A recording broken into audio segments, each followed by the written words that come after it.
Okay, so we're going live with SKYX. I'm gonna give it a couple seconds for the audience to populate before we kick it off.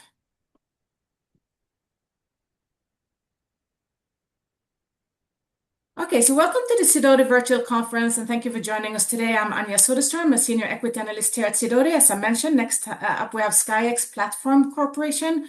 They're doing business as Sky Technologies, and I have Lenny Sokolow, the co-CEO and board member and founder of the company. And this will start as a presentation by Lenny and then followed by Q&A. So if you would like to participate, you can submit a question in the Q&A function at the bottom of your screen. And with that, I'm happy to hand it over to you, Lenny. Thank you for joining us today. Thank you, Anja, and thanks everyone for joining. Appreciate it. I'm going to play a quick video and then do a summary of what we have and where we are, and look forward to any Q&A questions. SKYX Platforms. SKYX. The future is here. Advancing, simplifying, while saving time, cost, and lives. SKYX's technologies won 7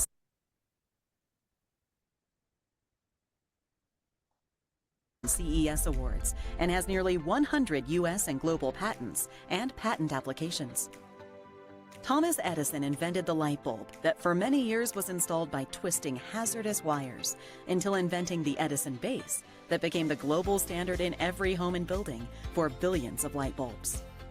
Billions of fixtures are installed annually while touching hazardous, dangerous wires and risking lives.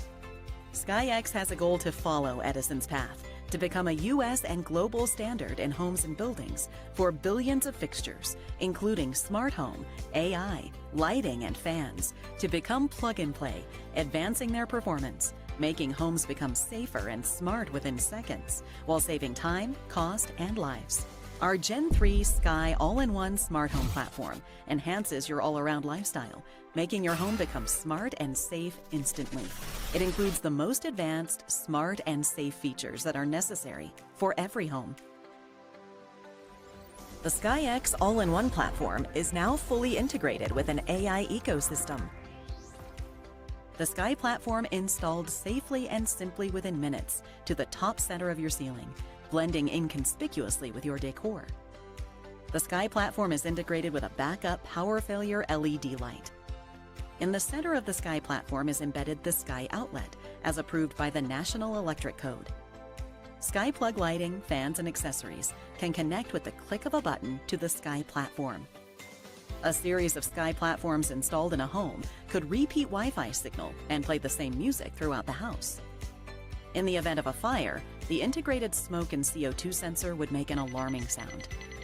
The Sky Home app can easily control light intensity, motion detector, light color control, temperature and humidity monitoring, room-to-room intercom, control volume and music in each room. SKYX Platforms.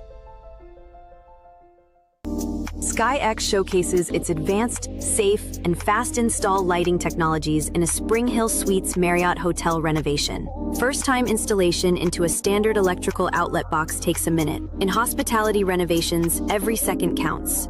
With SKYX, replacing or installing light fixtures takes just seconds, making it safe, easy, and cost-efficient. Traditional installation of lighting and exit signs takes a lengthy amount of time. Now, with SKYX's technology, an entire room takes only minutes to install. SKYX's installation system reduces significant time and cost while enhancing the safety of the hotel, its employees, and guests. SKYX delivers fast, professional results for hotels and buildings, simplifying renovations, enhancing safety while reducing costs and time. Design meets function, mirrors with backlighting, installed in seconds with SKYX. SkyPlug transforms maintenance. No wires, no delays. Simply plug, click, and you're done. SKYX. Innovation, speed, safety. The future of hospitality starts here, saving time, cutting costs, while maximizing safety and efficiency. SKYX's technology is approved by UL, NFPA, NEC, and by ANSI, NEMA. Introducing the Sky Fan and Turbo Heater. A breakthrough in home comfort. 3-in-1 comfort. Fan, heater, light. Good for all seasons. a powerful ceramic heater for cozy winters, a high-performance fan for cool, breezy summers, a soft LED light to set the perfect mood anytime.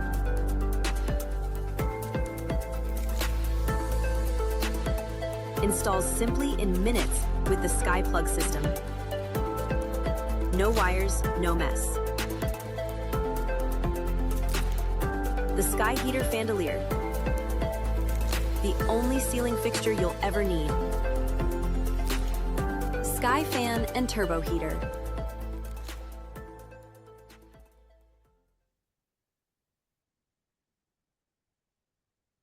So I'll try to briefly give you an overview now. We have just to highlight a few people that are involved with us. Besides Ronnie Cohen, our founder, who's responsible for over 100 patents and patents pending. We have 45 granted. We have Steve Schmitz, our CEO, our president, former CEO of Nielsen and president of Office Depot International. Bob Nardelli, former CEO of Chrysler, GE Power Systems, and the Home Depot, who's helped us get into Home Depot. Al Weiss, former president of Disney Worldwide, parks, hotels, resorts, cruise ships, because he understands how our products can enhance the commercial and the hotel industry, as well as cruise ships ultimately. Again, all of these people have invested with us pre-IPO, post-IPO, et cetera. I've been on the board with Governor Tom Ridge for over 10 years. He's our lead director, first head of Homeland Security, two-time governor of Pennsylvania. Lance Shaner, who owns 70 over 70 hotels, 60 Marriotts. That Marriott was one of his in his portfolio. And he's been an investor with us pre-IPO and financed us with an equity round, led a round of over 16 million. He understands the value of what we have, especially for the hotel industry. They must renovate every 7 years. Most of the big brands like Marriott, Hilton, constantly have to renovate their portfolio. All their partners, investors, owners of these properties have to do that. And we save time and money for them and get the rooms back in inventory. Mark Early is probably the most important, least known guy, a former head of the National Electrical Code and chief engineer. After 30 years there, he retired and joined us, and he's led our code team. And along with Eric Jacobson, the former CEO of the American Lighting Association, these two guys signed our application for mandatory. We are in the code book. We're already a standard. Our next step is mandatory. I'll explain that. Khadija Mustafa, former head of Microsoft Global AI, she's been on a few of our earnings calls. We had a press release announcing a partnership with NVIDIA, their Connect program. And so she believes that our location, our generation 3 for AI data aggregation, chip performance is a solution that better than what you have in homes, which include Alexa, Ring, doorbell, Nest. The doorbells like Ring and Nest, and smart TVs, et cetera. So the patents we discussed, the TAM is over 500 billion in the US, just in homes alone. When you start counting how many installations there are in an average home, we have over 400 million homes in the US. It's over 30 installations. We think there's about 400 million annually that people are either renovating, installing, building, et cetera, for the installations for fixtures, fans, smart devices that the market will develop. We own over 60 websites of lighting and e-commerce, which we acquired in 23 to lead and seed the market. Our strategy is B2B, B2C, that we're doing on the websites. All our websites also support B2B, and we're also not only announce the builders and developers, but Home Depot, Lowe's, Wayfair, Target, Walmart, et cetera, all been announced. And ultimately, we think the insurance companies will support what we do. Like there's precedent for them providing discounts, et cetera, for smart solutions for the home and buildings. The 23 we did 58.8 million in sales, 24 86.3. We've over the last 7 quarters through Q3 of 25, we've had sequential comparable growth, and our growth has been steady, conservative, and we just beginning to penetrate with our product and our longer margins. We've announced Home Depot, Wayfair, Kichler, Quoizel, Eglo. Of course, I mentioned Lowe's, Walmart, and others. In the last year, a smart city that we announced in Miami, a $4 billion project. We are the solution for making it smart. That's been announced at 63 acres just north of Wynwood, where we have Art Basel, north of downtown Miami, and it'll include 5,700 units, apartments, a new tri-rail station. It'll be mixed-use urban living. And it's led by 2 developers that have been building in Miami for multiple decades. And it's designed by Architectonica, the world-renowned, starting with their Microsoft building in Paris.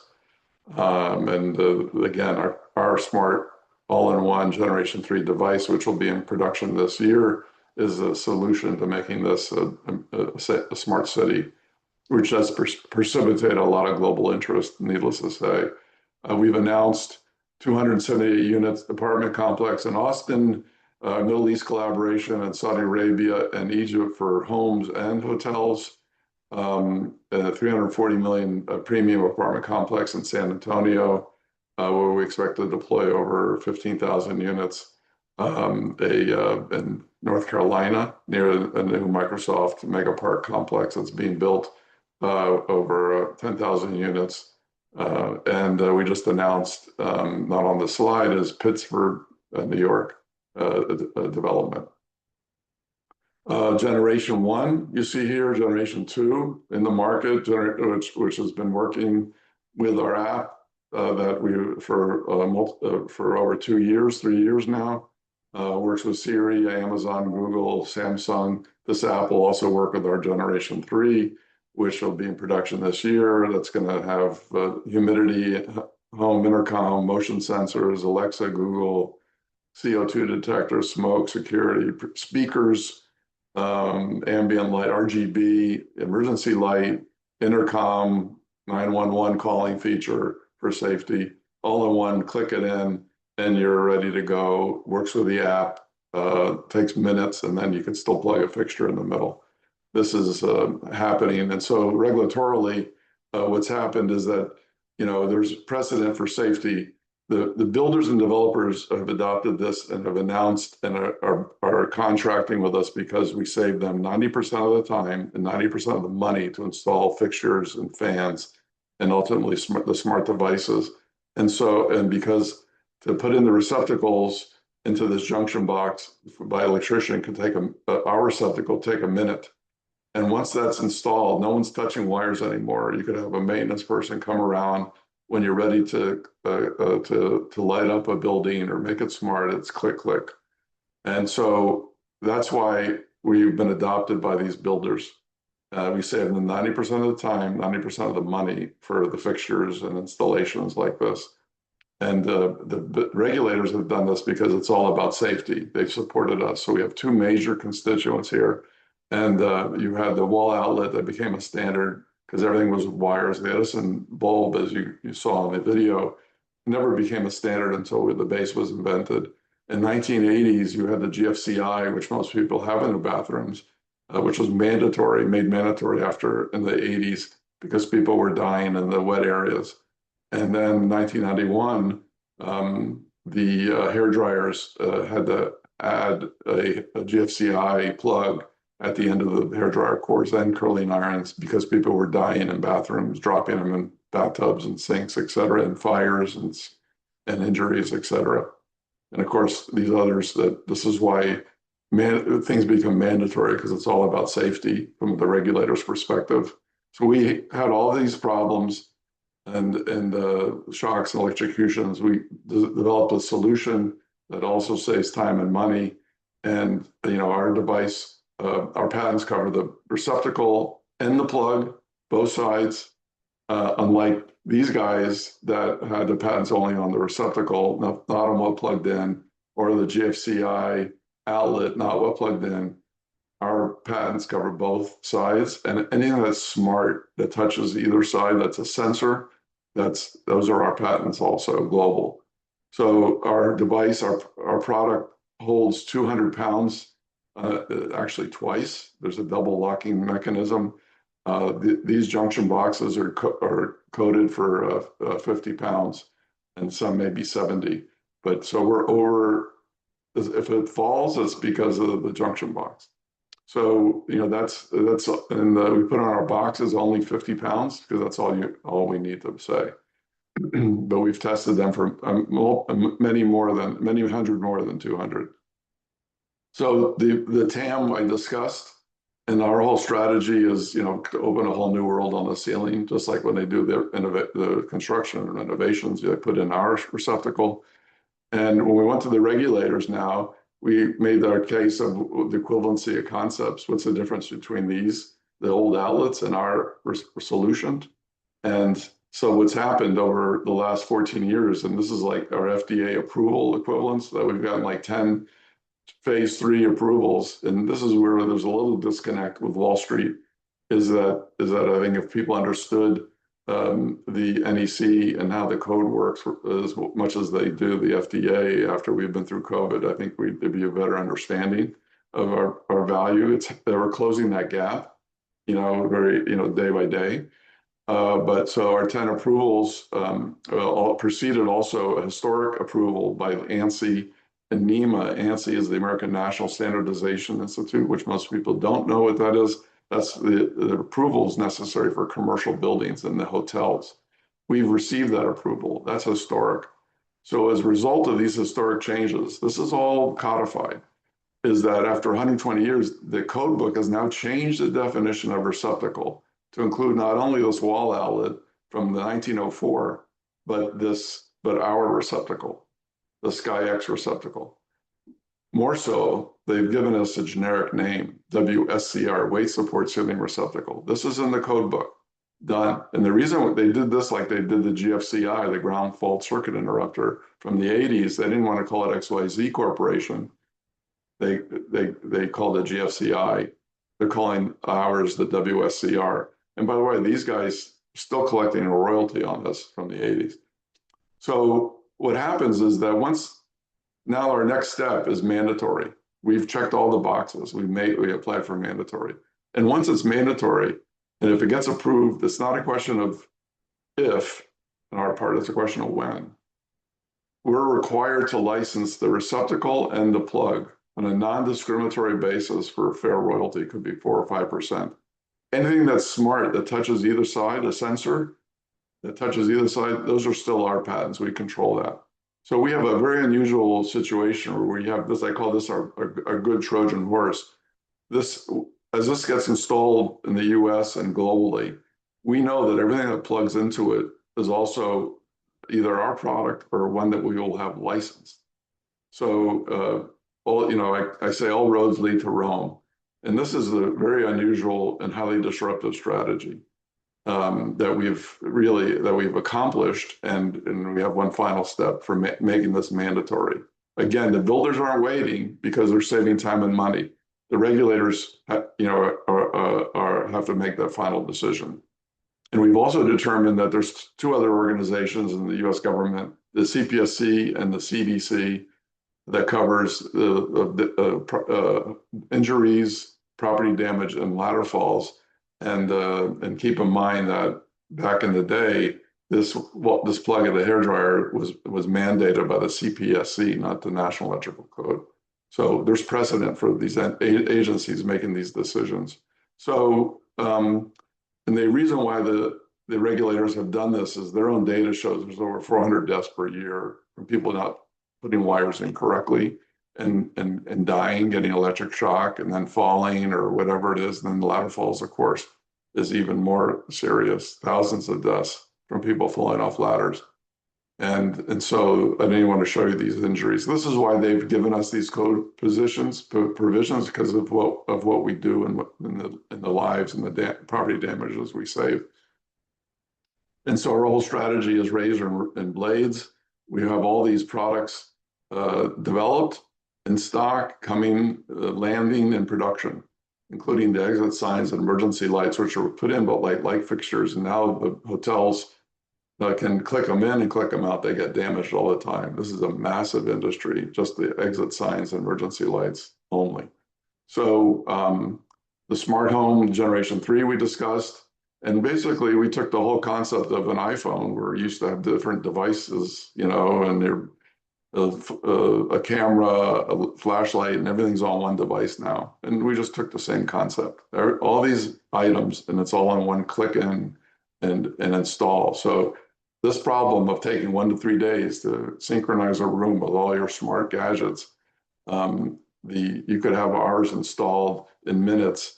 You know, it probably less the price of the labor for this. So this is a game changer, and it of course works with our app that's been out in the market already for 2-3 years, and you'll be up and running within minutes. So all these features, and of course post-product sales, it's monitoring, subscriptions, data aggregation, because once you have Wi-Fi and Bluetooth, we could start aggregating data and monetizing that, which is a huge opportunity going forward.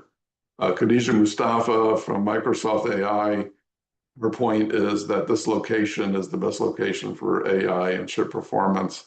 You basically double to triple the speed and range of the wireless products.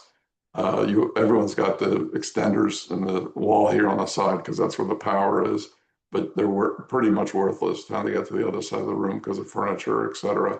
And here it's a game changer for, you know, the communication in the home. And you can have multiple generation 3s in each room. You can name them, and you could have of course, room-to-room intercom, et cetera. And post sales, again, I mentioned data and monitoring, and you know, it's unusual that we could have post product sale revenue, and even when we work with the big developers and builders, this is something that we could it could be part of the discussion, you know, and how this revenue gets addressed and changed and charged and recognized and shared. And so do a 1-bedroom is minutes, a house a couple hours, make it smart, and of course the high-rise days, you know, not 6 months or a year, or a hotel. So this is the ease. This is why the hotels and the Marriotts are attracted to this solution. And the other thing is we think there's a huge opportunity for the prefabricated homes. The market in the U.S. is just getting launched, you know, for prefab. We did a collaboration with one of the big prefab companies where the International Builder Show showed their top 2 premium modules with our products installed. But if you imagine at the factory, they can install our receptacles, indoor, outdoor, et cetera. They take their prefab homes or modules out to the site, assemble, and when they're ready to light it up, it's click, click, click, click. And you're saving time, you're saving money, damage, dust, whatever. So we've got we got hi-hats, and again, global patents on all these. Recessed lights, you see the opportunity here and how big of a market it is. We have ultimately a fairly small product selection. And of course, we announced the new SkyFan and turbo heater, which is also, we have global patents on. No one else has this. And it's, not only is it a huge market for fans and the heater, but also there's a huge safety component to it on the consumer side, needless to say, because the box heaters and floor heaters are a big problem for fires and injuries and property damage. And so this is our strategy has been lead and seed. We've gone to our online sales. Now we're going to big box, and we're really announced builders, apartment buildings, developing the channel for hotels, and then licensing and subscriptions. So those are the main features. We have a team in Israel outside of Tel Aviv for our technology team. We have a group in China and Taiwan and Atlanta for our logistics and accounting and our innovation centers in South Florida. So those are the highlights, and I think we have a little time for some Q&A. Yes, thank you so much. We have a few minutes for Q&A. So if anyone in the audience have a question, you can submit it in the Q&A function at the bottom of your screen. So Lenny, I'll just kick it off. You mentioned you're trying to get this sort of becoming the standard. What's the time frame for that? And once that happens, are existing buildings going to have to change their receptors, or is it just for new builds? That's a good question. First of all, it's, we're hoping it's soon in terms of mandatory. There's no time frame. We think that it's time for them to decide on the NEC. With respect to the other government agencies, we're working very hard to see if we could get that as an alternative path, to do that. It could be this year. There's no guarantee. It hasn't stopped us. Our business plan isn't dependent on it in terms of a great growth with the industry, but it'll be, once we're mandatory in the U.S., 20 to 30 other countries pick us up. It becomes kind of a stratospheric type growth, and it doesn't prevent us even now from licensing this not only in the U.S. but internationally. So, and then the other thing is, once it's made mandatory, it only would apply to new construction or new renovation where you're required to pull a new permit.